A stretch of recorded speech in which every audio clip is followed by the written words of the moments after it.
Hey, Lee Robinson here at Worth Doing Right. So we have the Betstco 145 ditch bank flail mower. I forget, it's got some initials in front of it. AGL 145 ditch bank flail mower. I'm going to show how it cuts the grass on the side of the pond here. Swing it out. My son is just going to record it, and when I get to about right here, he'll walk around and show you the back side. So we're going to show you the front side and the back side.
So a couple of things.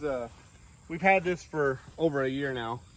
It's held up really well. I have not changed any of the blades. These are the hammer blades option, and you do want to make sure you keep it loaded or keep it lubed. Some of these teeth have been bent back when I've gone over some larger woody material than perhaps it's rated for, but it's rated up to, I think it's 2-inch diameter. I know it's at least 2-inch. I don't think it's over 2-inch, but they do offer heavier versions that you can go to 3-inch and even 4-inch, but then they don't have the ditch bank option. And you know, in a vertical position, you can cut a hedge with this supposedly, but I've done some limbs that stick out and you really have to be careful. If I had it extended about 3/4 of the way, if you extend it all the way, then you might be able to do some limbs. Maybe I wouldn't go over 1 inch in diameter, even though it can take it. The problem with that is it throws the limbs forward, and when you're on the tractor, they'll hit you. So you have to watch out for that. You can't look back because you'll get pieces in your eye. Come around this side, Connor. I'm gonna go ahead and tilt this back down.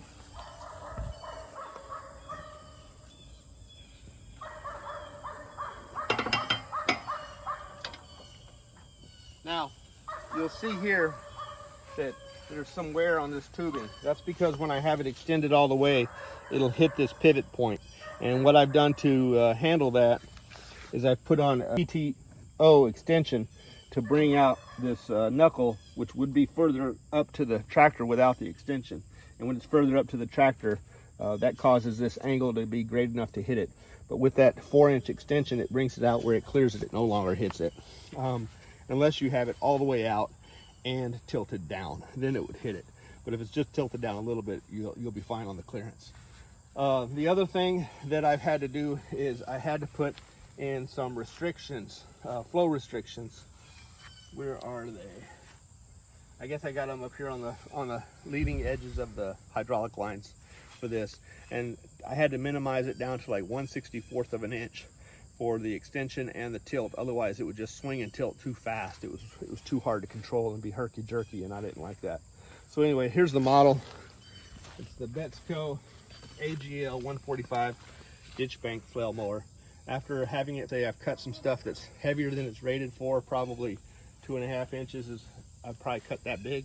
And if you go slowly and kind of rock down on it, instead of just trying to whack it, then it's fine. But with 2-inch and less material, it's no problem. I just go right over it, and it's never been an issue. Much better, in my opinion, than a bush hog. Now, obviously, I was going slow here, and I had to back up a little bit because I don't like to get too close to the water. Last thing I want to do is flip over into the water, and so I don't want to get too much of a tilt. And this allows me to get at least 3 feet away from the bank. Without this ditch bank flail mower, yeah, with a 0 turn, you can get about a foot from the bank or 1.5 feet from the bank, but even then it's a little risky if the grass is wet, and you're always kind of concerned about slipping in. And if I'm doing it, I'm not too much worried about it, but if my son's doing it or my wife's doing it on the 0 turn, I worry about them slipping into the pond, because that's just me being a father and a husband, I guess. But so this just allows me to be a little further away.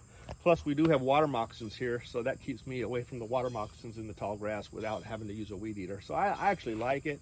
And then I have 4 acres back here that we only cut about once every month or two. And so that would be a good spot for a bush hog. But this does everything a bush hog does. I was in low gear here, and I can run this in medium. When the grass is tall, I run it in low, but we could probably run it in medium for a regular yard. And it cuts good.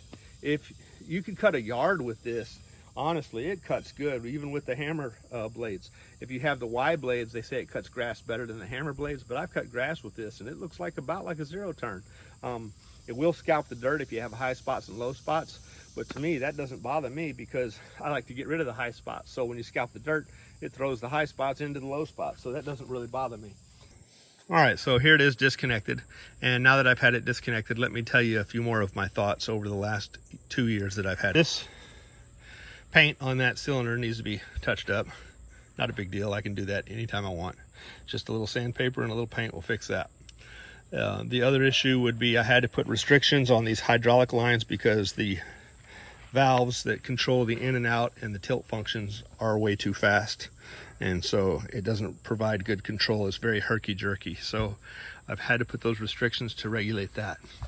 The other issue would be the PTO shaft. When the mower is all the way out to the side, we'll hit this arm, this pivot point right here, and so to resolve that, I put this PTO extension on my shaft, which moves this joint 4 inches further back away from the tractor, which allows for the clearance of that angle around that, because when it's up here, it's closer.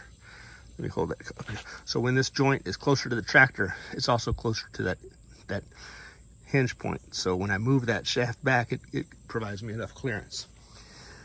To resolve that, I put this PTO extension on, which one time seized onto my tractor. It was really difficult to get it off. I had to work on it for about 30 minutes to an hour to get it off. Well, I tied a wire to it to hold it back onto the hinge, and then I was able to work it off.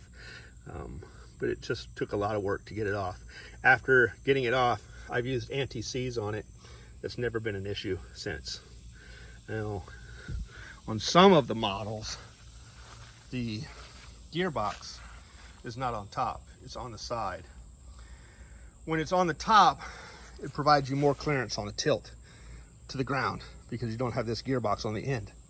And if it's, because when it's vertical, you can't go down all the way to the ground with that gearbox out here. So they moved the gearbox inside of the end, so now you have a little bit more tilt. You still have to have enough clearance off the ground for this belt driven system. But by moving the gearbox from external to the internal, that's what caused this PTO shaft to interfere with that knuckle, that hinge point. So would I buy it again? Absolutely. I have learned how to work around the issues, if you want to call them issues. But hey, nothing's perfect, and now that I've kind of resolved the clearance issues by using the extension, and I've resolved the speed issues with the restrictions, and that paint on that cylinder is no big deal at all. Just keep it lubed, and it's been problem free, and it's done everything I ask it to do. Catch y'all later.